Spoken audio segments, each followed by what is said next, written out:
ธุครูบาอาจารย์ทุกรูปทุกตนทุกท่านนะครับครับศรัทธาญาติโยมทุกคนเทนเนอร์วันนี้ได้พบกับพระอาจารย์ในค่ำคืนของวันอังคารที่1 กรกฎาคม 2568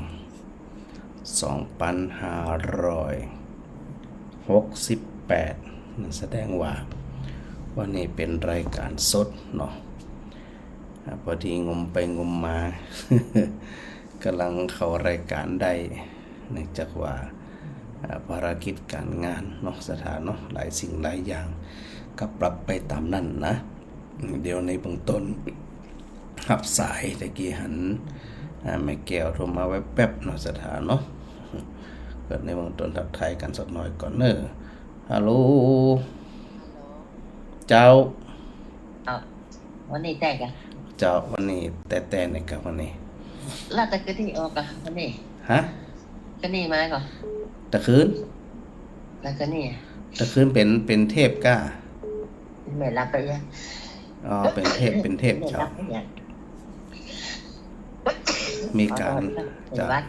การหลายนี่ก็กี่ประชุมกันย่ำแล้วเดี๋ยว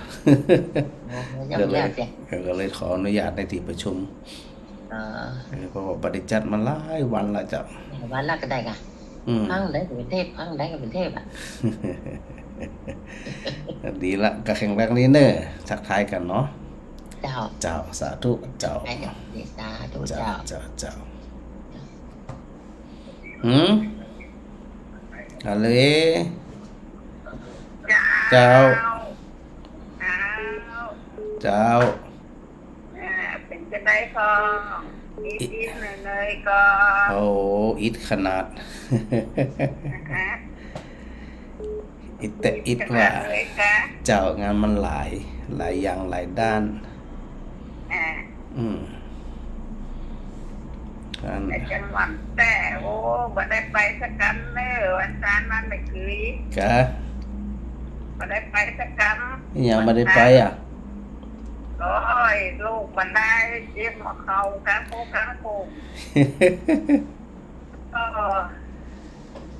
ก็ได้ไปอย่างให้แต่กระชับโหมงานล่ำก้า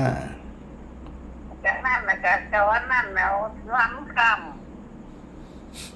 แล้วที่ก็เจ็บไปวันค่ำไม่คืนมาเพราะสีทุ่มอ่ะเดี๋ยววันจันทร์วันที่จะแปดไม่ได้ไปหาลูกมาได้นะค่ะโทษ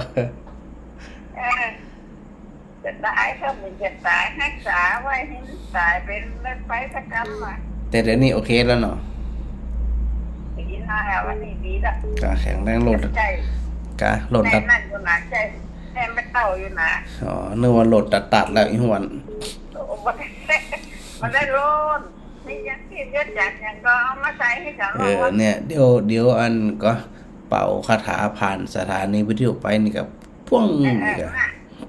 เป่ามาผ่านมาเป่าไปหายวันหายคืนแข็งแรงน่ะนี่เห็นอย่างอันใดดีกับเป่ามาผ่านมาเปล่าดีละจะได้กับแข็งแรงได้ไหมเนอะ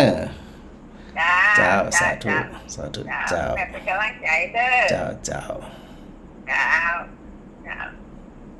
ไม่น้อยเจ้าแม่พักอยู่เนอร์วันนี้ใครหัววันอังคารวันที่1โอ้แม่แซมใจว่าวันนี้สดแท้วันนี้สดอันมันงานนักตัวไปวังเหนือเจห่มไปทำนาทีนิเทศพนนพระปริยัติหลายสิ่งหลายด้านอยู่เดี๋ยวสถาจะหาว่าอันตุเจ้าจมฮะมะจมกำเก่าใช่มั้ยจมขึ้นเพชรนักออกอยู่ได้เจ้าบ่เคยได้ขอได้หยังกะแม่ก็จะฟังแต่ก็แม่ก็ฟังเจ้าปนะเจ้าขอมันได้สาระได้ดีหมดอ่ะเจ้ามีสาระหมดเนาะเสร็จกันไอ้สัตว์จะดีอาจารย์เสร็จนะเจ้าจะเปลี่ยนจะดีเทพสมให้กับ2 ชั่วโมงก่อน เจ้า ดูต่างฟัง เนี่ยไปวัดมาอย่า เจ้า วัดโอ้มันจับพอดี ดีละจะได้กระบุญรักษาเนอ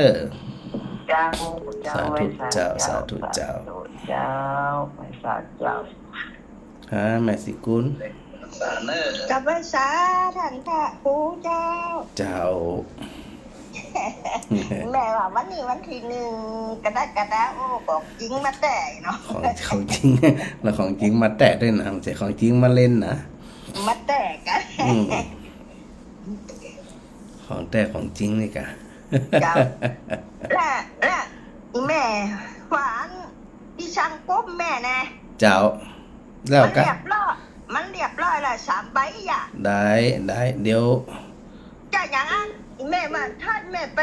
มาตลอดเนี่ยมันที่ยานแม่ไปคือได้ก็ เอามาเลย เดี๋ยวจะจ่ายตังค์กันแบบตามนั่นน่ะ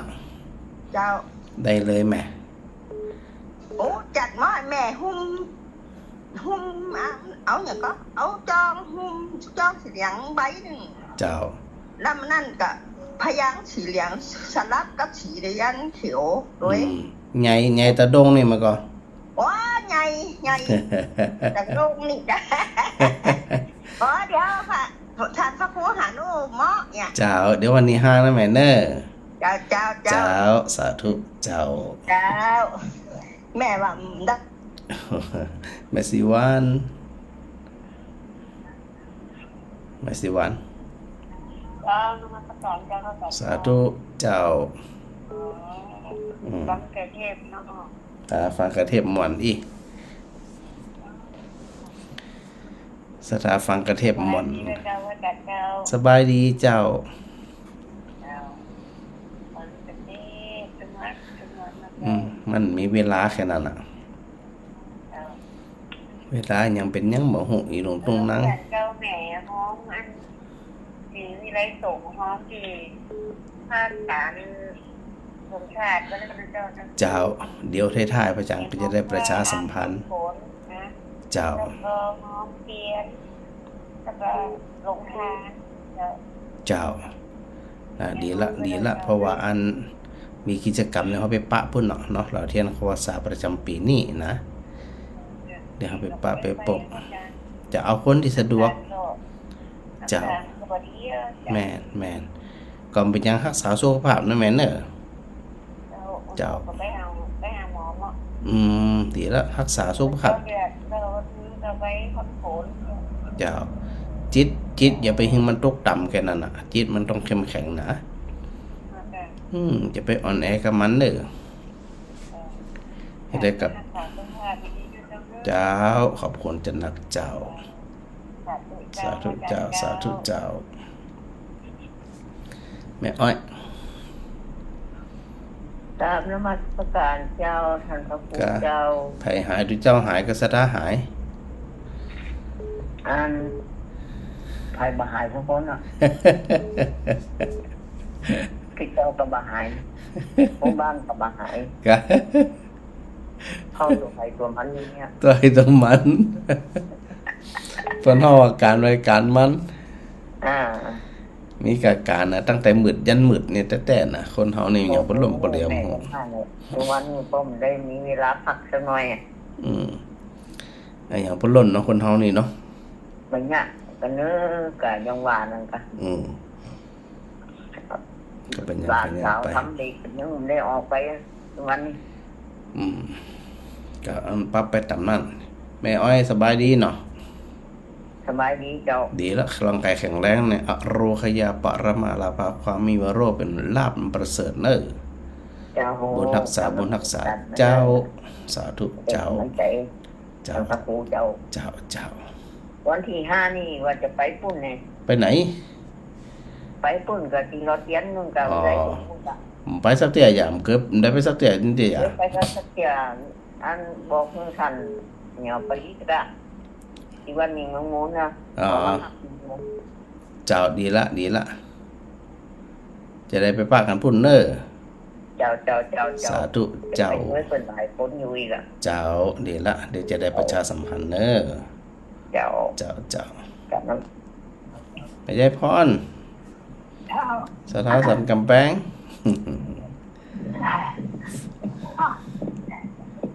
ฮะ ไปพวกนี้จะดีเนอะ ฝ่ายหินอันชัดเจนจัดดีจ้า เดี๋ยวทักทายอันสถาตีฟังจากคลื่นวัดฝ่ายหินด้วยเนอ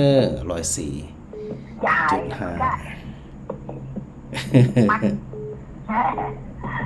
แล้วฝนตกวัดทั้งปุ่นสันกำแพงอ่ะ โจ๊กมอง กะ เฮ้ยมันอ้อนมาแล้ว ฮ้อนปะโถยนึกว่าฮ้อนเฉพาะลำปางอีก น้ำมือจังพูดน่ะแต่ว่ากับมือที่พูดนะกับมือตัว เป็นเงี้ยเดี๋ยวถึงอดได้เดี๋ยวฝนมาถึงตก ไปว่ายังไม่ฝนจะโจ๊กนะโจ๊กตกตัว มันต้องเป็นมัลติอันนะกะเอาละ แล้วคิดเป็นขนาด จะได้กระบวนรักษาเนอไม่ใช่พร เจ้า ทักทายกัน เจ้าสาธุ ลูกปูเดี๋ยวนี่ไปได้เมื่อจะบอกไม่ได้นะ เดี๋ยวคนกะเดี๋ยววันรอเอาสตางค์หยอดออมสินอยู่ สาธุแม่ นี่พูดบาดชนาแล้วไปกัน ได้มีกับมีจะได้เดี๋ยวถึงมีเนอ อันนั้นพูดนะ โอเคสาธุเนอเจ้าสาธุเจ้าฮะมาจันดีเจ้าสถาหายไปไหนไปติด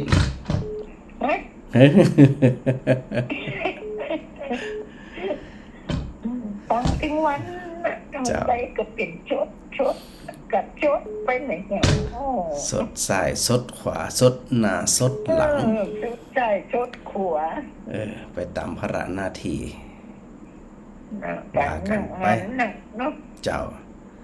ในวังในฝนเนี่ยกำแล้วมันอันเปิ้งหวานอันสมัยแต่ก่อนเนี่ยหมู่อันพระที่เปิ้น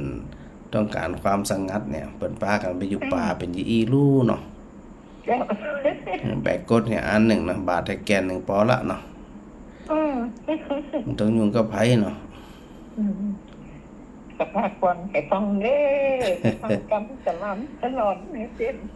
นั่นน่ะจะได้กับบุญรักษานะแม่จันดีเนอเจ้า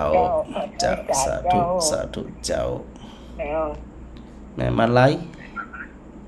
ไอ้สาเจ้าพระอาจารย์เจ้าสาธุเจ้าแม่ก็ฟังทุกวันนะจ๊ะ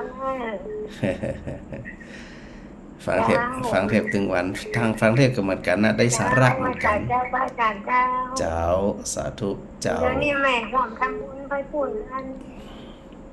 ติดคนนะเจ้าเนาะเดี๋ยวแม่บอกดีเพิ่นเนาะแม่ฝากลุงโบพน้องบ่ต้องไปเจ้าดีละเดี๋ยวเพิ่นจะไปอนุโมทนาบุญปุ่นทำกรรมหนึ่งที่วันกระโจดพุ่นปุ่นแล้วนะเจ้าที่มจรวันที่5จากทุกคนนั้นถ้าคนเนาะเจ้าแล้วก็ที่เป็นน้องของแม่หมดนะเจ้าดีละเหตุผลมารวมทำบุญ500 บาทแล้วก็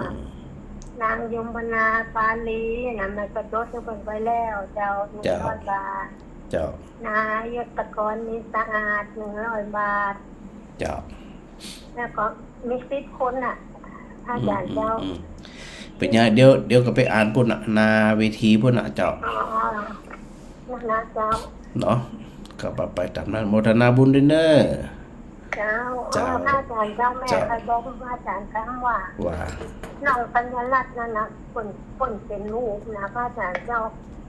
มันไม่ยังบอกให้ซื้อตัวเสียที่เป็นอยู่อเมริกาที่ตะกอนที่คนตามแม่เคยไปไว้พระอาจารย์นะพระอาจารย์ไปประเทศอินเดียนะเจ้าคนนั้นเดี๋ยวนี้ยังบอกให้เสียนะเป็นหยาเนี่ยก็เป็นหูบนะคนลงเครื่องกับหูบก็เลยนะเจ้าน่าที่เป็นว่าใครอ่านพระอาจารย์ที่จะส่งแม่ไปนั่นน่ะที่มันก็ถวายหมดเอาอย่างน่ะออกกันหนาวอย่างนั้นเจ้าจะได้กับเป็นกำลังใจเนาะส่งพลังบุญให้เพิ่นเนาะเจ้าจะได้ก็อันรักษาสุขภาพเนอะสาธุสาธุเจ้าสาธุเจ้าเจ้าสาธุเจ้าสาธุเจ้าแม่สุแก้ว นมัสการเจ้าฟังอยู่เนอะ ฟังอยู่เนอะฟังอยู่ตลอดเนอะ เจ้า สด แล้วก็หายไปนะเจ้า มันยมแม่ก็ว่าท่านจะมาแหวะอันละปูนไกลเนาะ ไปได้แหวะอย่างไปออกวัดตั้งแต่ตี 5ก่อนจะปิกมากับวัดเท่าทางเพมันก็รออยู่อ่ะ โอ้ คนหลายเจ้าสถานหลายคนมันน่า แม่นเพกับเขาหลาย แม่นละเจ้าคนน่าขนาดเลย ก็เป็นอย่างเดียวถึงมีโอกาสได้แวะเด้อ เจ้าจะรอเจ้า เจ้าสาธุ เจ้าสาธุ สาธุเจ้า เจ้า เจ้า เจ้า ได้ปะกันหลายวันอ่ะมาแม่พัดนะจะลา เจ้าไว้แต่เจ้าพระอาจารย์ แก้ว วันนี้สุดชุดเนาะ สดวันนี้นะตึ้มจิแปะกันวันนี้ใจสด ชุดเดี๋ยววันเนี้ยตู้จะหลายวันหลายคืน อันแม่บ่ต้องว่า7 วันน่ะอ่ะ แค่จะแต่ให้จิตวันน่ะ 7 วันน่ะติดเดียวบ่ได้เนาะจิเหมือน ก็จะรับละโอเค กะ มาออกแก้อย่า พอได้ยินอันวันอังคารที่1นี่แม่นมันไอ้เด้อน่ะเนาะ เห็นมันอยากสำเนียงอยากพูดกับสำเนียง ใจดี เจ้าเดี๋ยวได้อันทักทายกันได้ฟังเสียงได้หยังกันนะแม่เด้อ เจ้า เจ้าบุญรักษาเจ้า แม่ก็ฟัง เดี๋ยวละบุญรักษาเด้อ เจ้า สาธุสา เจ้า ธุเจ้าเนี่ยฟังกันหลายคนหลายท่านอาจจะได้กับฟังอยู่จะได้กับฟังเนาะเทพกับฟังบ่เทพกับฟังในสถานะก็อย่างนั้นเฮาเนี่ยมันสบายใจดีนะสถานะสบายอกสบายใจสุขอกสุขใจฮะแม่อันจันมูลสถาพงหอสารสถาพงหอสาร เจ้า เจ้า ตู้เจ้า ตู้ วันนี้มาสักเลย ฮะวันนี้มันชาติทำมา เสียงลบมี3เสียงก็ได้ โหมีอันน่ะ ตั้งซ้ายกับเพลงตั้งขวากับซ้อน ปิดไมค์เปิดไมค์ซ้อหาไมค์ เจ้าเกียเจ้าใหญ่ไหมครับหลี โอ้ง่ายเป็นได้ก็ได้อีก เจ้าแต่ก็ปอหูเรื่องอยู่ก้านานดู เพลงซ้อกับมีเพลงมาได้กับทั้งยากทั้งมันโป่งเลยเนาะ ฟังยากแต่เนาะ เจ้า ที่อื่น ใครดีว่าใครได้ นั่นน่ะที่อื่นเป็นยังฟังง่ายเนาะ หนึ่งวันก็ดีอยู่น่ะวันนี้อยู่ดีเลยก็ฟังถึงวันเหมือนกันน่ะ ก็ชัดดีก็ค่อยฟังไปเนอะแม่เนอะ เจ้า เจ้าแม่สบายดีนะแม่จันนวล สบายดี เจ้าจะได้กับบุญทักษาเนอะ สาธุสาธุ สาธุเจ้า ทักทายกันคนละเล็กละน้อยเนาะเดี๋ยวจากนี้ไปขออนุญาตบ่ฮับสายสถาเดนเนอะโทรมาบ่ฮับจะหาว่าบ่ฮับนี่นะ ในเบื้องต้นเนาะวันที่5เขามีนัดหมายกันที่วิริสนครลำปางก็คือรอเทียนเข้าพรรษาเหมือนทุกปีที่ผ่านมาปีนี้เนี่ยกำหนดวันที่5นะดังนั้นศรัทธาญาติโยมทั้งหลายได้พากันร่วมทำบุญว่าจะเป็นหล่อเตียนเจ้าภาพเตียนเจ้าภาพผ้าอาบน้ำฝนเนาะหรือแม้กระทั่งเจ้าภาพโรงทานนี่นะวันที่5เนี่ยเขาก็ได้พากันทำบุญตามอัธยาศัยตามกำลังนะในวันนั้นก็จะได้ปะได้ปบศรัทธาญาติโยมตยได้ที่สะดวกร่างกายสะดวกการเดินทางสะดวกอีนะไปปะกันเราห่อกับข้าวล้ำๆไปกินโดยเนื้อสถานเนอะห่อกับข้าวล้ำๆเราจะไปดื่มดูเจ้าด้วยนะห่อไปฝากดูเจ้าด้วยนะแล้วก็ไปปากันถือโอกาสได้ร่วมทำบุญหล่อเทียนแล้วก็เทียนเนี่ยทางวิสงฆ์เขาก็จะได้นำไปถวายวัดพระมหาเถระครูบาอาจารย์เนาะ ในจังหวัดลำปางแต่ละวัดเนี่ยโดยปกติไปถึง9 วัดก่อนนะสถานใดสะดวกก็ไปร่วมทำบุญด้วยกันเนาะตามกำลังตามอัธยาศัยเฮาทำละสุขใจทำละสบายใจถือโอกาสได้สืบสานประเพณีแล้วก็จตุปัจจัยที่เฮาทั้งหลายได้ร่วมทำบุญนั่นเนี่ยก็ถือโอกาสได้สนับสนุนการศึกษาซึ่งการศึกษาทั่วเป็นสิ่งที่ดีที่สุดในสถานะเป็นการให้ความรู้เป็นการให้สติปัญญาเพิ่นฮ้องว่าเป็นการให้ธรรมทานนะธรรมทานาจินาตินี่นะก็คือการให้ทานเนี่ยยอมชนะการให้ทั้งปวงในสถานเนาะอู้ถึงอัน เรื่องที่กะกี้นะสถานนะเรื่องที่กะกี้ที่ว่าอันคนเฮาเนี่ยโดยที่สุดแล้วนะสถานเนาะที่พระอาจารย์อู้ถึงว่าพระอาจารย์ครูบาอาจารย์เวลาเป็นปลีกวิเวกเนาะเช่น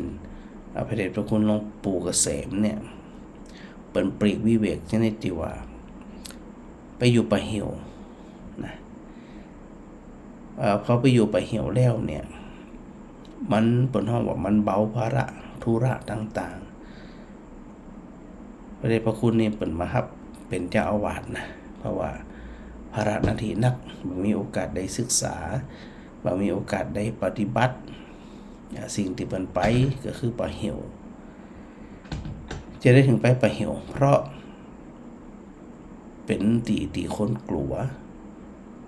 วแล้วคนจึงบ่อยากเข้าไปนะก็จึงเป็นสถานที่สัปยะกับบุคคลที่แสวงหาสถานที่อันวิเวกเงียบสงัดแล้วก็เหมาะแก่การประพฤติปฏิบัติเหมาะแก่การที่จะใส่ใจสนใจในเรื่องของสังเกตความรู้สึกนะสังเกตสิ่งที่มันเกิดขึ้นเนาะทั้งนี้ทั้งนั้นเนี่ยสถานนะโดยที่สุดเนี่ยเนาะหลายคนหลายท่านนะป่วยเป็นมะเร็งก็มีเป็นโรคนั้นโรคนี้ก็มีแล้วก็ชีวิตนั่นบางคนก็ลุกคลุกคลานบางคนก็เรียบสบายเรียบเฉยแต่ก็มานึกถึงนะสถานนะว่าโดยชีวิตของเราทุกคนเนี่ยนะตั้งแต่เกิดมาเนาะจนถึงบัดเดี๋ยวนี้เต่าที่เราจำความได้เนี่ยศัพท์ภาษาอังกฤษเป็นห้องว่า endless เนาะ endless ก็คือจะได้บ่มีที่สิ้นสุดชีวิตของมนุษย์เฮามันเป็นสิ่งที่บ่มีที่สิ้นสุดได้นะสถานนะแล้วก็ต่างคนต่างอยากจะเข้าไปถึงเส้นชัยแต่ถามว่าเส้นชัยมันอยู่ไหน เรามีคนเนี่ยเคยเดินถึงเส้นชัยพ้องหรือไม่มีนะสถานเนาะยกตัวอย่างตัวเฮาของคนแต่ละคนเนี่ยนึกถึงตัวเก่าเนี่ยความปรารถนาความอยากมันบ่มีที่สิ้นสุดถึงบ่ที่สิ้นสุดนะได้หันก็ได้หันได้หันก็ได้หันจบอันประถมแล้วดีใจเนาะดีใจนับวันนับคืนที่จบป .6 สิจบหวังไปที่จะจบม .3 นะวันนับวันนับคืนไปจบม .3 คงจะดีใจเส้นชัยอยู่ที่อันตัวเองจะเดินไปถึงแต่พอไปถึงแล้วเส้นชัยมาอยู่ที่เก่ามันไปยืดไปครับกะว่าจะจบม .6 นะนั่นคือเส้นชัยความคาดหวังพอไปถึงแต่เอาถามว่าไปถึงยังเพียงพอยังเรียนต่อปริญญาตรีปริญญาโทปริญญาเอกต่อไปแฮมหรือทรัพย์สิ่งของต่างๆก็เช่นเดียวกันสถานเนาะเฮามี1ก็อยากได้1สมัยแต่ก่อนเฮามีรถถีบมาสุขใจเนาะสุขใจหันเป็นหนังรถเครื่องรถมอเตอร์ไซค์วิ่งผ่านโอ้ยใครได้สักกรรมนะแสดงว่าตีเส้นชัยตัวเองเนี่ยไปอยู่ตีรถเครื่องพอได้รถเครื่องแล้วถามว่ามันพอจิบปอ เป็นรถปิกอัพรถเก๋งรถยนต์รถอย่างแฮมยี่ห้อถูกไปจนถึงยี่ห้อแปลงๆจบก็จบมนุษย์ปุถุชนในโลกนี้เนี่ย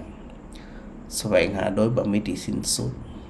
เพราะแสวงหาที่บ่มีที่สิ้นสุดจึงแสวงหาความสุขจึงบ่พบบ่ปะจึงเจ็บพบเจ็บปะก็คนที่บ่มีครอบครัวก็อยากมีครอบครัวคิดว่ามีครอบครัวแล้วน่าจะมีความสุขมีคนจ่วยกึดจ่วยแปลงจ่วยสร้างจ่วยหาทางออกก็นำมีปัญหาใจบางคนมาใจบางคนยิ่งไปปะกุปะกิมที่บ่ดีก็ยิ่งไปกันใหญ่ครับหาเส้นชัยจริงบ่ปะครับที่มันฮู้อยู่ตรงใดครับซ้ำหรือคิดว่าถ้ามีลูกมีเต้าเนาะน่าจะดีครอบครัวน่าจะได้อบอุ่นจบก็จะจบมันถึงไปจะตึกจะเต้ามานึกถึงแบบนี้เนาะสถานเนาะมันจึงเนี่ยคือเฮาเนี่ยได้ย้อนกลับมาหาตัวเก่าว่ามันอันอย่างปล้นปเหลือที่อูกับอันแม่สิกุลตะกี้นะเนาะมันอย่างปล้นปเหลือการงานมันอย่างปล้นนสดาเนาะมันดูเหมือนว่าแล้วเมื่อใดมันจะตึกแก่เต้าเมื่อใดมันจะจบเมื่อใดมันจะไปถึงเส้นชัยมันถึงความขนขวายตะเกียกตะกายแสวงหานั่นอันนี้เขามองในมุมของการแสวงหาตัวหากาว่ามีนั่นแล้วมันจะปอละมีนั่นน่าจะสุกละมีนี่น่าจะสุกละมันใจสักอันนะมันเริ่มหาตีสิ้นสุดบ่ได้นะ เหมือนจักรวาล จักรวาลก็เป็นเอเลสก็คือหาขอบออกปะเมื่อหูจักจบความใฝ่ฝันความปรารถนาความสุขของเฮาที่ไปคาดหวังไปแสวงหาที่มันบ่ฮู้อยู่ไหนแต่ซ้อกันได้เนอะนะซ้อกันได้เนอะซ้อหาความอบอุ่นซ้อหาคนที่ชื่นชมซ้อหาหมู่หาพวกหาฝูงซ้อไปเลยปะนะสถานนะมันบ่ใช่ปะจึงจะต้องกลับมาหาตัวเก่ามาพิจารณาถึงตัวเก่าตัวเดิมตัวเฮาเนี่ยว่ามัวไปแสวงหาสิ่งที่มันลงแรงๆมันมาจิบนี้บางคนเนี่ยบ่แสวงหาความสุขที่มีอยู่มียังกระจ่างแต่เท่าที่เฮามีเนี่ยเฮามีความสุขจากสิ่งเฮามีอยู่สุขกับคนที่เฮาอยู่ด้วยกันทรัพย์สมบัติเฮามีนักก็สุขแบบนักมีน้อยก็สุขแบบน้อยแต่บ่ได้ไปกังวลหาไปหวยหาว่าถ้ามีแหมอันนึงเฮาจะสุขสถานะจะเคยหันภาพ หมามันกับชิ้นเนื้อหมามันกับเนื้อกับจิ้นแต่เดินข้ามสะพานแล้วมันพอไปหันเงามันก็เงาเนี่ยมันใหญ่กว่าจิ้นที่มันกาบอยู่ใจมันก็นึกว่าเฮาเหมาละไอ้ที่เฮากาบเนี่ยเฮาไปเอาอันจิ้นใหญ่ๆที่เฮาหันในน้ำมันก็ต้องสวะมันก็ปากสวะพอซาเซ็ตสวะเซ็ตหายที่กาบอยู่ในปากก็หายที่หันเงาอยู่ในน้ำยิงมองไม่เห็นอยู่แล้วบางทีชีวิตของเฮาเนี่ยที่เฮามักจมมักงุนงานมักรำคาญไปแสวงหาหันไปแสวงหานี่หากันแต่เนอะหากันแต่และโดยที่สุดระยะเวลาเฮาเนี่ยมันร่อยหล่อลงมันน้อยลงมันหายลงมันสั้นลงแต่เขายังปักความสุขความเตือนเส้นชัยที่อู้ถึงเนี่ยมันอยู่ตรงใดเขาตั้งเขาคาดหวังมันตึ้งมันจะไปสู่ความเพียงพอที่เขาต้องการนั้น กับบุคคลที่โหยหาอยู่เสมอนั่นเนี่ยนะมันจึงหาความสุขสงบบ่ได้อันนี้ก็น่าคิดนะสถานะบางทีเขาทำงานหนักไปเนาะไอ้อย่างหนักไปเนี่ยนะไปดูประวัติศาสตร์คนอัจฉริยะคนเก่งๆเนี่ยอายุสั้นจะได้อายุสั้นเพราะมันกึดนักกึดหลายเรื่องมีความสามารถนักกับกึดนักมีงานนัก มันจึงมีเวลาให้สมองมันได้พักผ่อนแบบเรียบๆแบบง่ายๆไปมาๆกับกลายเป็นว่าถึงวันเนี่ยไม่ได้ทำเพื่อตัวเก่า คิดยังมุกลกจอกแยกไปเลยนะแล้วก็เวลาเขาอยู่กับในสังคมเวลาเขาเป็นคนกึดนักสมัยนะสถานะกึดนักเนี่ยดิ่งแย่นั้นเวลาแคปชั่นเนี่ยเขาจะได้หันหวานเลือกพูดบางคำแต่ควรพูดก็เพราะมันจำเป็นต้องอู้ทุกคำแต่บางคนบอกกึดจะอันนี่เขาต้องโต้ตอบเขาจะได้หู้เขามาง่าวเขาหู้นะจำไว้เลยว่าบัณฑิตหรืออัจฉริยะบุคคลนั้นเปิ่นบริอูทุกคำแต่เปิ่นจะบ่ตอบโต้ทุกคำเพราะหู้ถึงเจตนารมณ์หู้ถึงความเข้าใจหู้ถึงจริตนิสัยสันดานของคนแต่ละคนหู้ไปก็แค่นั้นเอาชนะไปกำจะไปประโยชน์มีแต่ศัตรูบ่ควรนโบราณเป็นว่าเลือกกรรมอูบางกรรมก็ปลอมบางกรรมบอกควรอูก็บ่ต้องไปอูมันอูไปเรื่องหม่นใจปากอยู่ที่เฮานี่ถูกใจพองบ่ถูกใจพองจ้างหัวมันหยังเนี่ยบ่อยากฟังก็เดินหนีเหี้ย ง่ายจะตายนะเดินหนีเดินเดี๋ยวนี้เนี่ยอันที่พระอาจารย์บอกสถานอยู่เสมอว่าความเป็นอิสระของจิตใจบ่ถูกบังคับคำบางคำฟังเนี่ยเป็นคำที่เพิ่นฮ้องว่าอันก็โบราณหมดจะได้ป่าหวานคนส้มก็มันยังมีสปะนะสถานะดังนั้นเนี่ยเลือกกรรมอูบางกรรมไม่จำเป็นต้องอูทุกกรรมแล้วก็เลือกทำในบางอย่างที่ทำแล้วมีความสุขบ่ไปกระทบสร้างความเดือดร้อนของตัวเองและคนอื่นมันจำเป็นต้องไปทำทุกเรื่องตายพอดีสถาทำทุกเรื่องเลยนะตายพอดีมีเวลารับมีเวลานอนแล้วก็สมองบ่ได้พักผ่อนเซลล์สมองนี่จะบ่มีโอกาสได้ราบเรียบบ่ได้มีโอกาสได้พัก เพราะมันบ่ได้คิดถึงคำอูวงกรรมถึงการกระทำบางสิ่งบางอย่างคบคนก็เหมือนกันเลือกคบเอาเขาต้องเป็นผู้เลือกมันจะว่าเขาเป็นคนที่ถูกเลือกนะบ่พอใจก็ต้องไปคบต้องไปอุ้มต้องไปจามสรรเสริญเยินยอมต้องไปหยังกันว่าให้ว่าหยังกันเฟดออกมาถอยออกมาอยู่ในส่วนของเฮาคบกับคนบางคนคบไปกับเรื่องตัวตึงเปิ้นทุกตัวนะนี่อู้ถึงมันจะว่าเข้าข้างตัวเก่านะตึงเปิ้นตึงตัวเปิ้นบ่ถูกใจเฮาก็ต้องไปคบกันเลือกคบเฉพาะคบไปแล้วมีความปรารถนาดีต่อกันแค่ความปรารถนาดีต่อกันเพียงพอละ มันจำเป็นจะต้องมาสรรเสริญเยินยอมจำเป็นจะต้องมาอันอย่างการให้เกียรติให้ขาดนี่แหละแต่ว่ามีความจริงใจสุขใจเลิกคบเอาอย่าไปลืมนะเส้นชัยไม่มีสำหรับปุถุชนโหยหาอยู่ตลอดทั้งกลางวันกลางคืนทั้งชีวิตทั้งชาตินี้และชาติหน้าตลอดชาติอย่างยิ่ง มันตึงแต่เนาะสถานเนาะเขาความสุขมันอยู่ตรงใดนะมันจะหาเส้นชัยหาความสุขที่เขาตั้งเป้าหมายไว้ในลักษณะของปุถุชนนั่นน่ะยากมากเลือกฟังบางเรื่องก็จำเป็นต้องฟังทุกเรื่องก็ได้ไม่ฟังอย่างทุกเรื่องเรื่องฟังแล้วมันว่าสบายใจมันทุกข์ใจมันต้องฟังถ้าเป็นอยู่กับปิดขวางเหี้ย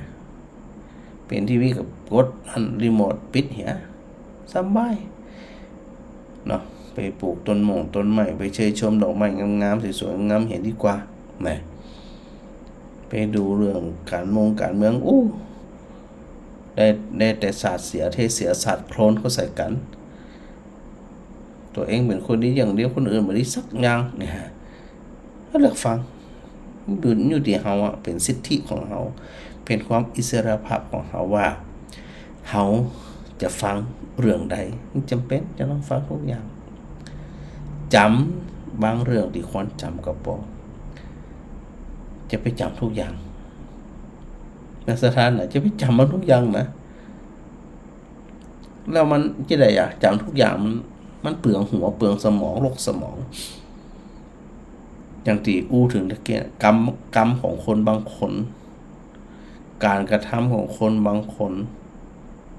นิสัยใจคนแต่คนบางคนเรื่องราวของคนบางคนเขาเลือกเอาทิ้งเร็ว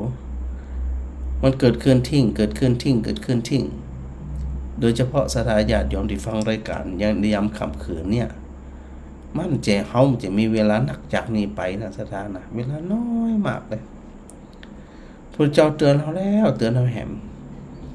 ว่าจะไปแสวงหาเส้นชัยที่หวานเลยเขาปุถุชนในหามปะแล้วบอกหูจักปอว่าแจงหูจักปอหล่นไปแหละหาไปแหละบางทีห้องห่วงหาอะไรอาวันดกดานตานเต้าสปะสปันคนทับคนจังเนาะแต่โดยสุดท้ายสถานลองกึดพอกะคนส่วนมากเนี่ยบ่มีโอกาสมันเวลามันน้อยแม้กระทั่งว่าบ่มีโอกาสที่จะบอกลากันเนาะสถานลองเขาว่าจะไปแล้วเนอวาระสุดท้ายที่สุดท้ายไปแล้วเนอบอกกับบอกใครไปกับไปบ่ใครไปก็ต้องไปนะสถานต้องนึกถึงตัวสัจธรรมความเป็นจริงตัวนี้เนาะเขามองถึงว่าชีวิตของเขามันก็แค่นี้สมองของเขามันก็แค่นี้อยู่ในกรอบของความคิดกรอบของความสุขที่เขาพึงมีพึงได้พึงเห็นพึงอยู่บ่ไปหลบโมโทสันเอาของคนอื่นเขาซึ่งบ่ใจของเขานะมีโอกาสแบ่งปันก็แบ่งปันไปตามกำลังของเขามีนักก็แบ่งนักมีน้อยก็แบ่งน้อยเขาจะฮักจะหวงจะหึงจะได้กระจ่างสุดท้ายอย่างที่พระอาจารย์บอกตะกี้ว่าแม้แต่คำลายังบ่อูสักกรรมเลยแล้วคนตายโอกาสที่จะมาลาคนที่ยังอยู่เนี่ยมันจะมีว่าไปละเนอลาละเนอมันจะมีว่าถึงมีกันน้อยมากเลยส่วนมากก็ไปโมโหไม่ได้สั่งไม่ได้เสียไม่ได้หล่ำได้ลาแล้วย้อนมาหาตัวเก่าว่าบางทีเนี่ยเข้าใจชีวิตแบบ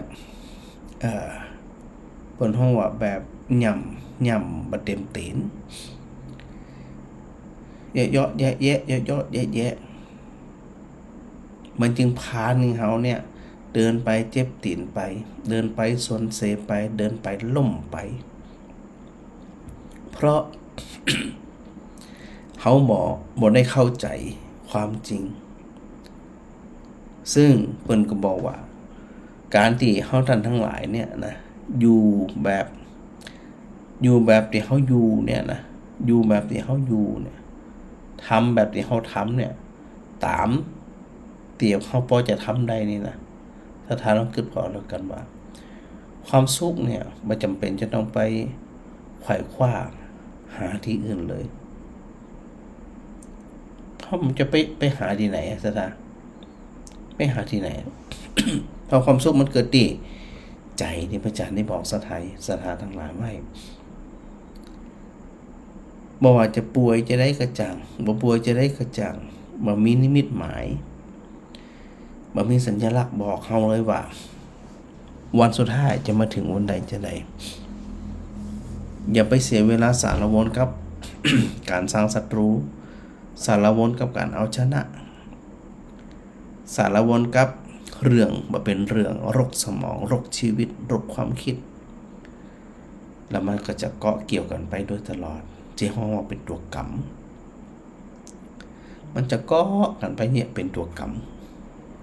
นักสถานะดังนั้นเนี่ยก็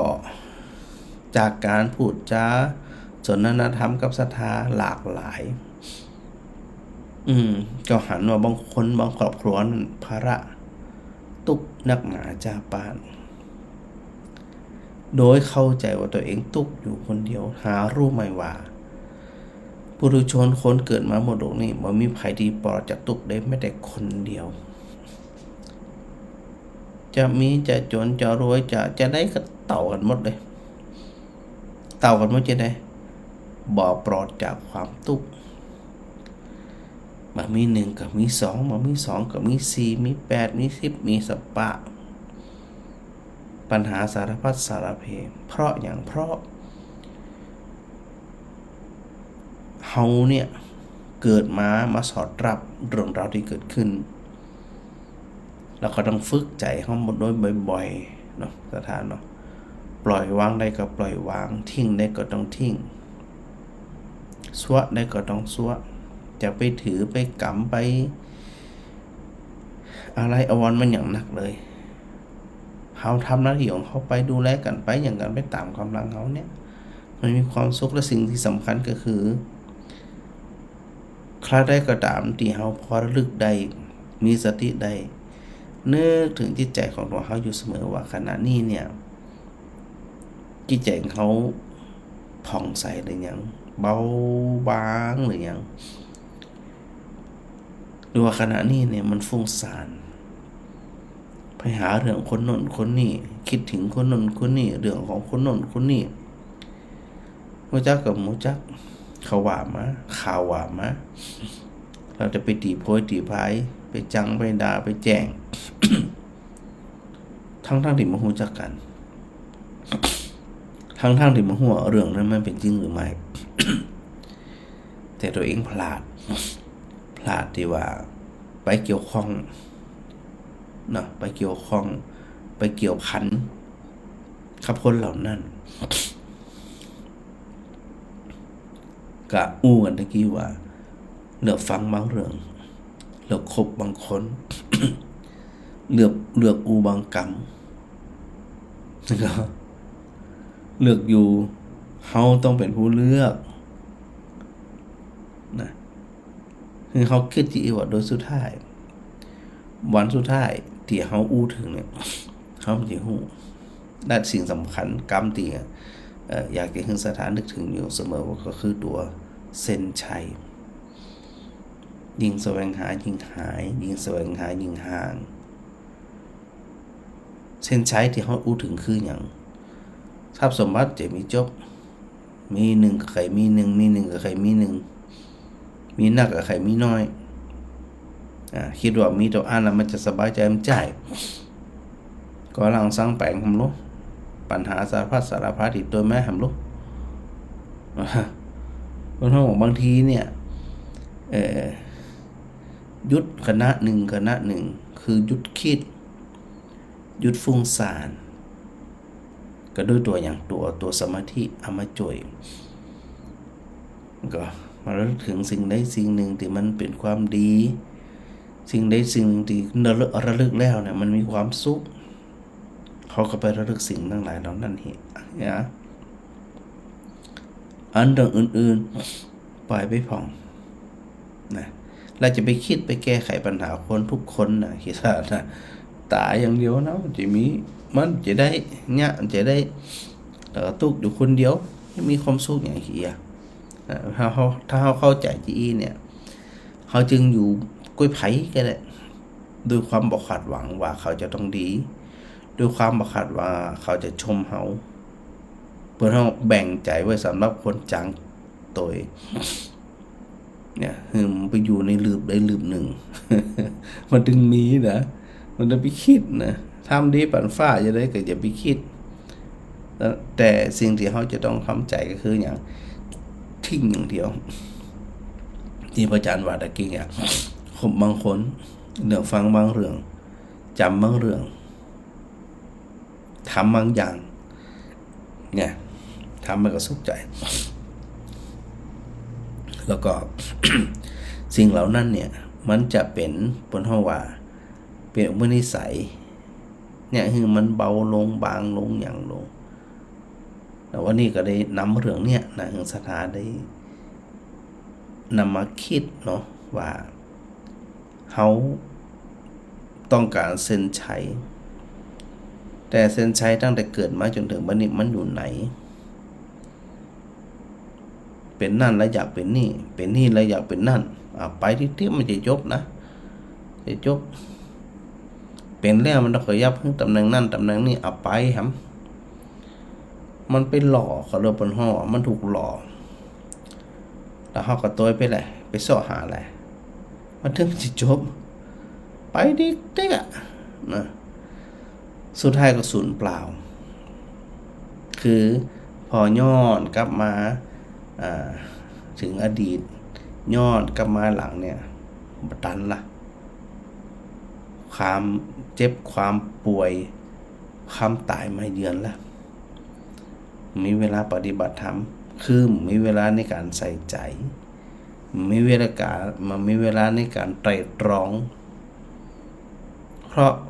มัวไปวิ่งหาเส้นชัยที่ว่านั่นนะซึ่งนั้นมันก็หมายความว่าหมู่เฮาท่านทั้งหลายต่างพากันแสวงหาความสุขที่อู้ถึงนั่นนะสุดท้ายมันจะมีวิ่งไม่หามันอยู่ที่ไหนตัวเฮาล้วนๆเพราะสุขเกิดดีใจทุกข์ก็เกิดดีใจ มันอยู่ที่ไผแล้วเขาไปแสวงหาหิมตายเนี่ยแล้วก็ไปแสวงหาภายนอกเห็นนะในมุ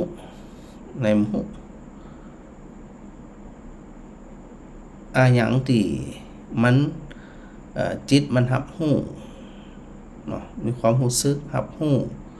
สิ่งที่เขาไม่อยู่ก็สุขใจตัวอันน่ะบ่ได้หมายถึงว่าเขาจะบ่ยะหยังนะยะแบบจะได้อะแบบบ่เครียดอ่ะหยังกันเนาะซะเนาะยะแบบบ่เครียดเกิดเป็นบุญชมมันนึงสปาได้นะมัน1กับ2กับ3กับ4มันก็มีหลายสิ่งหลายอย่างที่นำเรื่องนี้ฮึงสถานได้หันนะเหมือนกับดอกไม้หลังฉากที่พระอาจารย์เอามาโชว์วันนี้มาจากอินเทอร์เน็ตนะไม้ที่เขาหันเนี่ยดอกที่เขาหันเนี่ยชอบมันก็ชอบเพราะมันมีสีสดใสหลากสีม่วงสีขาวสีเหลืองสีแดงสีชมพูงามแต่เขาลองไปที่เพลินบ้างกะแล้วดอกไม้สุดท้ายมันก็เหี่ยวเฉาเหี่ยวแห้งเป็นของเหม็นไม่เหี่ยอย่างเขาไปแจกน้ำแจกกันทำให้นี่ก็มันก็อยู่ได้สักระยะหนึ่งก็เหม็นความจริงปรากฏขึ้นละแต่เขาบอกเคยใส่ใจสักเตือเหม็นเหงาขวาง หาใหม่มาใส่เหี้ยนี่นะแต่ถ้าเขาลองพอสักกำหนึ่งใส่ใจพินิจพิเคราะห์ดอกไม้ที่มันเหม็นอยู่ในใจกันในเขากำลังจะขวางนั่นแหละมันเกิดจากดอกไม้หอมๆที่เขาชื่นชมในวันก่อนแล้วมันจะอยู่กับเขานะมันจะอยู่แล้วมันมาดูได้เขาด้วยนะตอนเขาพดน้ำพรวนดินใส่ปุ๋ยยังกระจังเด้อสิ่งเหล่านี้ถึงเหี่ยวมันก็เหี่ยวมันจะถามเขามันจะลำลาเขานะอันนี้คือดอกไม้ดูแล้วมันงดงามเนี่ยหลงเพลินชีวิตหมู่เฮาก็เหมือนกันไปหลงเพลินหลายสิ่งหลายอย่างพอไปหลงเพลินแล้วคนบางคนเนี่ยติดอกติดใจพอสิ่งที่ตัวเองกำลังติดอกติดใจนั่นมันแปลสภาพไปตามที่มันจะเป็นทนมาได้ เสียอกเสียใจเหมือนกันญาติพี่น้องหลานเต้าสามีภรรยาถึงเขาจากบ่เคยล่ำลากันบ่เคยบอกกันนะคือสถานนึกถึงสุดท้ายว่าคำที่อยากได้ยินก็คือการล่ำลามันได้ยินมีโอกาสและสถานจะไปรอถึงวันสุดท้ายจะไปรอถึงโอกาสสุดท้าย ถ้าบ่จะอ่านเขาก็คว้าน้ำเหลวเขาจะมันได้หยังเลยจากชีวิตที่ผ่านมาตักตวงเอาความสุขต่อที่มีอยู่ยิ้มได้ยิ้มไปสุขใจได้สุขใจไปปัญหาก็คือปัญหาเรื่องของปัญหาแก้ได้พร้อมได้พอจากหัวมันเนี่ยก็เรื่องหลายเรื่องคนหลายคนอย่างดอกไม้เนี่ยหลากสีอ่ะเขาจะหึ่งบังคับให้มันเป็นสีนั่นสีนี้มันจะได้ลงเพราะธรรมชาติเขาเป็นอย่างนั้นนิสัยใจคอของคนก็เช่นเดียวกันเขาเป็นจะอันนะวันนี้ก็ได้นำเรื่องเนี้ยมังสถาได้ชุกคิดเนาะได้ได้อันหนึ่งจะว่าพระอาจารย์กำลังถึงเรื่องภาระหน้าที่แล้วก็ไปถึงเรื่องของความวิเวกนะสถานที่วิเวกโดยปลอดค้นปลอดเหตุการณ์ปลอดเรื่องราวจึงเป็นสถานที่ที่ทราบปายะที่สุดเลยที่หมู่เขาทั้งหลายได้คิดพิจารณาจะไปอมตุกในสถานนะจะไปอมตุกนะสลัดทิ้งแบ่งพื้นที่มันว่างๆอย่างน้อยก็คือมีความสุขแต่สถานหลายคนเนี่ยตุกก็บ่เอาสุขก็บ่เอาพอเห็นสัจธรรมที่เกิดขึ้นมาแล้วโอ้มันบันน่าพิรมสักอย่างตุกก็เฉยๆสุขก็เฉยๆสุขเราจะได้ตุกเราจะได้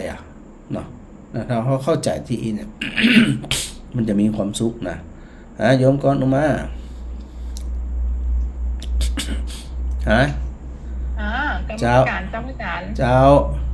โอ้เอ็นดูคนเต้นเนาะอันเต้นกระหม่อมดิแต่ถูกใจวันนี้ถูกใจมากเลยเจ้าสาธุโอ้เหนื่อย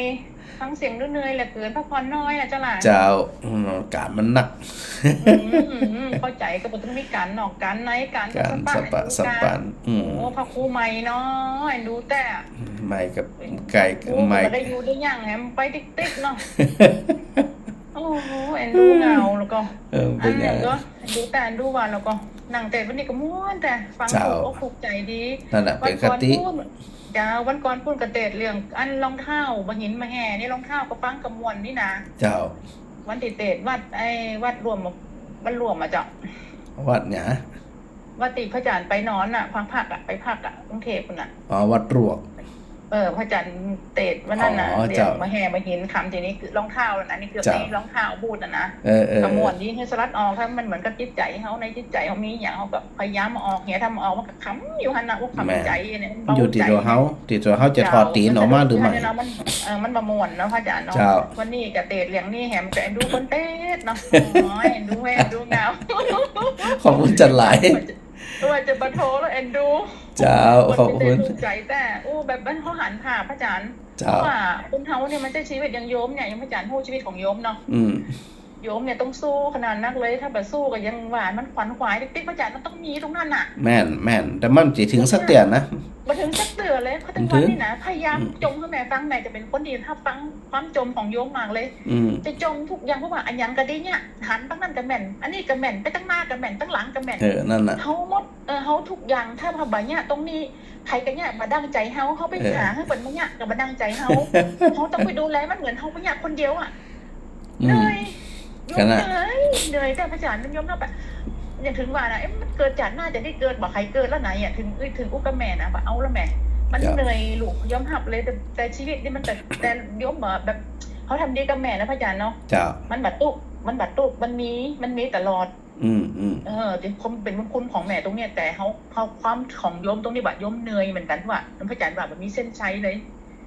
มันจะตึกจะเต้าเจ้ามันตึกบ่เต้าเจ้ามันจะเอาติ๊กมันจะได้มันบอกมันเป็นอย่างบ่บอกไผอ่ะมันบอกเปิ่นบ่ตัวน่ะมันจึงบางทีแม่เจ้าบางทีตื่นรับจะตื่นนะตี 4 ตี 5ลูกนะวันนี้จะบางอย่างสักอย่างจะนอนรับมันขับมันทานมาได้เจ้ามันได้บางทีเนี่ยเขาคิดว่าเขาตื่น 6 โมงเขามาหยะนะบางวันเนี่ยมันตันได้แล้วเว้ยตี 5 เกินตี 5 ตี 4 เกินมันต้องตื่นมันตันนี่นะเจ้าบางทีตี 3ยังลุกเลยตี 3ลูกไม่เนี่ยอันอย่างเนี่ยมันเป็นนี้มันรับกันหมดข้างบ้านเป็นอย่างเนี่ยติ๊กไปยังเปิดสักคนสุดท้ายมันลูกออกอย่างสุดท้ายกันจะทำตันนะตันสักอย่างมันละเหมือนกันเจ้าเหมือนกันมันต้องรอเวลารอตรงนั้นเนี่ยนะมันมีความฝืดอยู่ไม้หาอยู่นะนั่นแหละมันแปลกนะพระอาจารย์เนาะมัน มันถูกใจวันนี้ถูกใจมากเลยจะมาโทรแล้วนะ เดี๋ยวละสาธุเนอ รักษาสุขภาพนะเจ้าในพักผ่อนพยายามพักผ่อนนะเจ้าเนอะ สาธุเจ้า เจ้าเป็ สาน กำลัง ธุ ใจให้นะเจ้านะสาธุค่ะสาธุค่ะสาธุโอ้เจ้า กินแม่บ่ตองเนาะโยมต้อยชนิดานี่ฟังอยู่ หายเหนื่อยหรือยังเนี่ยนะมันจังหวะนะมันได้มันจะหายเหนื่อยจะได้เดินทางตลอดเนาะมันบ่มีเส้นชัยอ่ะมันบ่ไปถึงเส้นชัยสักเดือนนะอย่างบนล้นชีวิตหมู่เฮานี่นะแม่กับสีขันแก้วนะสาธุได้เนอะได้ฝากลมทำบุญมาแม่ฟังอยู่ดอกไม้ก็งามนะแม่สุนันทากาดีนี่สาธุสาธุท่านพระครูปอยงหยุดมณีวานนะเดี๋ยวแม่สมจิตอินทรวิจิตนะสาธุพระอาจารย์มาดอกไม้งาม แม่เพ้นกับฟังนอนนมัสการพระอาจารย์สาธุเจ้าแล้วก็พี่สาวพี่โบคำดีใจและภูมิใจแล้วก็โยมตุ้ยนะฟังอยู่เจ้าท่านสาธุสาธุนะโอทนาโดยเนอะแม่เรนูชัยวงศ์นอกกราบนมัสการพระอาจารย์สาธุนะแล้วแม่วิจิตรวันที่5จะพาคุณย่าคุณยายไปร่วมทำบุญรอเทียนเนอร์นะเดี๋ยวไปกันเนอร์นะปากันไปปากันปุ่นนะ ฮะแม่มาลี กับนักการเจ้าค่ะน้องครู เจ้า ชีวิตมาถึงเส้นใจแต่ มันตึ้มจะถึงไง มันโนโมทนาสาธุพระเจ้าตรงกับชีวิตฟังเนี่ยกับตุ้ใจฟังอาจารย์อันอูกับรถเลยอ่ะฟังธรรมะอันนี้มันได้อูเลยมีคิดอ่ะดีใจที่พระอาจารย์ออกรายการวันนี้ค่ะ จะหาโอกาสยังหวานจริงๆกับงานนั้นตะกี้ประชุมออนไลน์อยู่นะยมสกรรมขออนุญาตออกก่อนครับ อันโยมแม่ตัวนะอันแม่มาลีอาจารย์เป็นไงกระตุ้นวันหันในความเขียนไหวเป็นดูนาที่บนลงว่าอุทุพรนาย ตูเบนต้องออกอ่ะ แต่เขาไม่ได้อู้กดมาได้นะ จะก็อัน แม่นักบัวอาจารย์มันสบายมาได้ ขอบคุณจัดหลายกะแย่มกันนะแม่อันลำดวนแม่ดวนสื่อยามาฮือพี่กินแล้วก็รับปัตตรไว้ไข่รับการกะดิการง่วงก็ง่วง หมดยุ่งแม่มาถึงบ้าน2 ทุ่มมาหน้าหมู่ในลำดวน อ๋อดีละเจละ นั่นใหญ่ หมอนคนหลายเนาะวันนั้นเนาะ คนหลายทานพ่อปู่โอ้ภูมิใจบารมีเกิดมาเลยสมที่ใจ สถาญาติโยมมือกะเข้าถาดี โอ้คนที่รัดยางก่อน72 คน 72 คนอันนี้อันยำมดเลยนะ ห้ามมดบน150บนละ โอ้พี่น้องแต่เดือตั้งแต่อันนี้นะน้องผู้ใหญ่บ้านเนี่ยเป็นตลาดดีนะเจ้าย าว ยกมือไว้เป็นตลาดดี นั่นแหละก็ดูแลกันเต็มที่ถึงผู้ลงมาถึงผู้ช่วยถึงผู้นำถึงสถานโดยเฉพาะสถานญาติโยมในปัตตานีมาช่วยกันตึงหวันเจาะ พ่อวันชุกใจเจ้าพระอาจารย์พระครูเจ้าวันนั้นวันละนี้ของพ่อครูโอ้โหคือว่าในการอ่านโยมเหมือนที่โยมเนี่ยเดินทางต่อเรียนคนนั้นนะทิ้งไม่เอาละละเลย อ๋อเจ้าดิ้งเหนื่อยดิ เจ้า เจ้าดีละจะได้กระบวนทักษะนั่นแม่เนอะ เจ้าอันทักษะทุกทานนะเจ้า เจ้าสาธุเจ้า เจ้า แล้วก็อันโยมความสุขอยู่ทีนนะโยมก่อนมาปัญญาคามเทศถูกใจมากๆโยมสังวานจันแก่นสาธุเจ้านะสาธุโดยโยมทัดดาวนะโยมทัดดาวอันใช้ปอมนะหลากหลายประจานมาเดี๋ยวเนอะสถาสันซ้าย สาธุสาธุแม่สิวาน ก็อันสะอาดที่ไหนก็บ่มีเส้นชัยนะเนาะ เนาะมันเติมอย่างนี้ได้นะ โอ้เยี่ยมเลยอ่ะ ใครจะไปหาได้ไขว่คว้าไปกะเนาะ ฟังมันจริงๆเนาะ มันแบบไม่ใช่เหมือนเป็นเล่นนะ เจ้า มันม่วนลึกๆนะ เจ้า ติงเจ็บติงแสบติงม่วนติงอ้อ มันนึก มีที่นู่นไหนเส้นชัยเนี่ยแต่ มัน เจอมันเตื้อ มันนึกถึงตัวเก่าได้เลยนะแม่นะเนาะ คือตัวเองเนี่ยเนาะ คนเฮาอย่างบ่ล้น แม่ก็แม่ว่าเส้นชัยอยู่ที่เฮานี่นะเนาะ แม่น่ะ แต่เฮาบ่พอไงครับไปพอที่อื่นไง แล้วเอามาหันมันอ่ะ เขาไปโล่นหามาติ๊กๆอ่ะ มันอย่างว่ามันอย่างว่าลึกซึ้งขนาดนั้นเลยอ่ะอาจจะมาโทษแต่นะก็ว่ามันเป็นคนอื่นโทษเสร็จเนาะมันได้อ่ะ จริงๆใครออก2 ชั่วโมงเหมือนเดิมแหละแต่ว่าการมันหนักนะต้องแบ่งเวลากันเนาะ แต่ถ้าครูนี่เยี่ยมจริงๆอ่ะบางทีมาเทศอีเลยนะมันลึกจริงๆนะ เจ้า มันนึกถึงใจเปื่อนใจตัวได้ไหม แต่จริงๆแต่ก็ต้องมันมีแต่เนาะ เจ้า นี่แหละคือสัจธรรมความจริงแท้ๆเลย แม่นพอเขาเข้าใจที่อีแล้วมันจึงเบาทันทีเลยนะ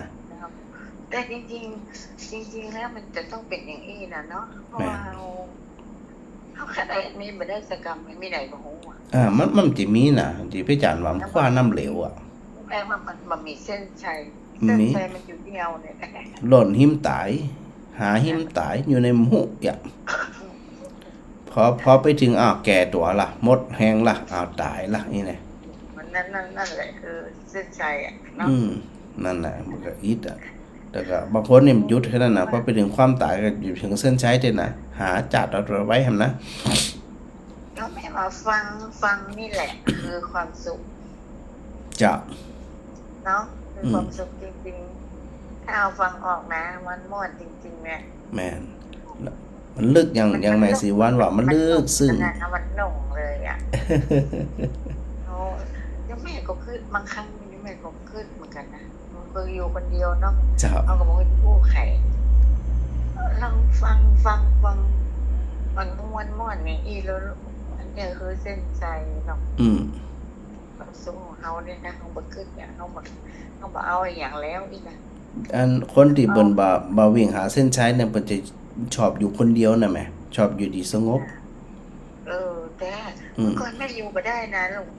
อยู่บ่ได้เลยอ่ะที่กว่าอันนั้นเดี๋ยวกว่าอันนี้เหมือนใครจะมาไหนก็ข้างในบ่ฮู้อ่ะเดี๋ยวนี้โอ้บ่กลัวนะสักอย่าง ยิ่งเงียบยิ่งสุขนะ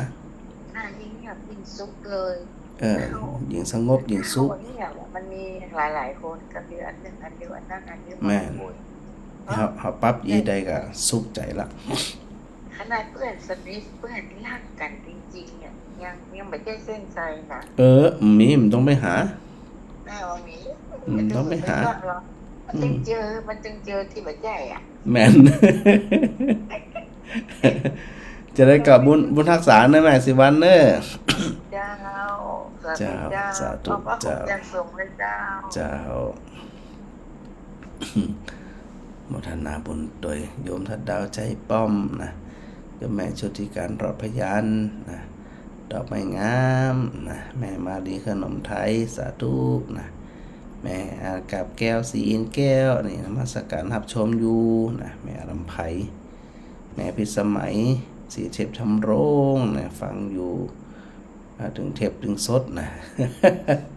อย่างไรบ้างเนาะโยมวัฒนานมัสการอาจารย์เดี๋ยวเจอกันเร็วๆนี้ไม่กี่วันแล้วเนาะวันนี้วันที่1เดี๋ยววันที่เห็นท่านรองพิสิทธิ์จะขึ้นมาก่อนนะกับทีมงานมาร่วมสนทนาธรรมกับพระอาจารย์ครึ่งวันก่อนแล้วก็วันต่อไปค่อยมาทอดพระป่ากัน ทางได้บอกญาติโยมไปบ้างละนะเดี๋ยวก็มานัดมาประชุมกันอีกทีหนึ่งเนาะแม่บัวทองท่าแก้วนี่ฟังถึงวันแม่เทียมฟ้าคำบาแล้วนะวันนั้นอันมาหาพระอาจารย์จำได้ก้อยนะ ดำอะไรผ่องอะไรผมต้องมาหามันนะสถานนะเนาะ อันนั้นก็วันนั้นมาอยู่แล้วก็เดี๋ยววันที่5พักกันนะยมแม่อรพินใจแก้วนะนมัสการพระอาจารย์มาสาธุเนอะเนาะเดี๋ยวก็จะไปลืมนะสถานนะ ไม่ต้องไปคอยคว้าหาเส้นชัยที่ไหนมายุดอยู่ที่ใจของอย่างเดียวสิ่งที่จะไปยุดอยู่ที่ใจก็คือตัวสติสัมปชัญญะตัวสติปัญญาไปเข้าใจก่อนอันในเขาจะประเภทดีเดินทางเสียเวลาเปล่าพระพุทธเจ้าใช้คำค่อนข้างแรงพระองค์ใช้คำว่าโมฆะบุรุษคือเสียจัดเกิดมัวไปสารวนอะไรเงี้ยโมหุนะไปเรื่องคนอื่นล้วนเบื่อคนนั้นจังคนนี้นินทันคนเรื่องคนอื่นล้วนแล้วมันมาเป็นประโยชน์กับตัวเก่าเลยนั้นอยากจะให้หมู่เฮาทั้งหลายนึกถึงendless ก็คือไม่มีเส้นชัยสำหรับชีวิตของปุถุชนวิ่งจนเหนื่อยแล้วมันวิ่งนี่หยัง วิ่งนี่หยังอันหยังที่เฮาหาได้มีได้อยู่ได้ณปัจจุบันแล้วก็หาความสุขตามที่มันอยู่มันสุขใจนะมันจะได้บ่เครียดบ่กังวลบ่เศร้าหมองอย่างซักอย่างเนาะสถานเนาะวันนี้ก็นำสารธรรมมารวมสนทนากับศรัทธาญาติโยมเนาะก็อย่างที่พระอาจารย์บอกว่าบุญกรรมบุญจูนั่นนะบุญจะเกิดขึ้นได้ก็ต่อเมื่อมีความเข้าใจในสัจธรรมมีความเข้าใจในเรื่องของชีวิตตามความเป็นจริงได้ ทิ้งท้ายแม่ว่าใคร เจ้าฮะวันนี้ของจริงเนาะเจ้าวันนี้ของแต่เจอปี67เนอะหายไปหลายวัน วันนี้ก็ปะกระปบกันเรียบร้อยได้ลองฟังธรรมกันของปลอมก็ฟังอยู่เจ้าในคำฝันก็ฟังอยู่ฮันเนอร์ในคำฝันก็ไปสบายเนาะเป็นหยังอ่ะเป็นใครอดใครแอดอย่างกับหมูอันนั้นก็กินข้าวหนักแล้วกันกินข้าวหนักนะประเด็นนี้เปิ่นก็ฟังอยู่เจ้าจิตใจต้องเข้มแข็งเป็นอันดับแรกเลยเจ้าเปิ่นมีกำลังใจเนาะนั่นละอันเป็นกำลังใจให้เนอเจ้าการสาธุเจ้าเดียวกับปี67เดียวกับปี68อยู่ฮะน่ะมันเร็วแต่นะเข้าใจอยู่พละเยอะเจ้าจะได้กระบวนทักษาแล้วแม่เนอสาธุเดี๋ยวที่5เจอกันเนาะเจ้าสาธุเจ้า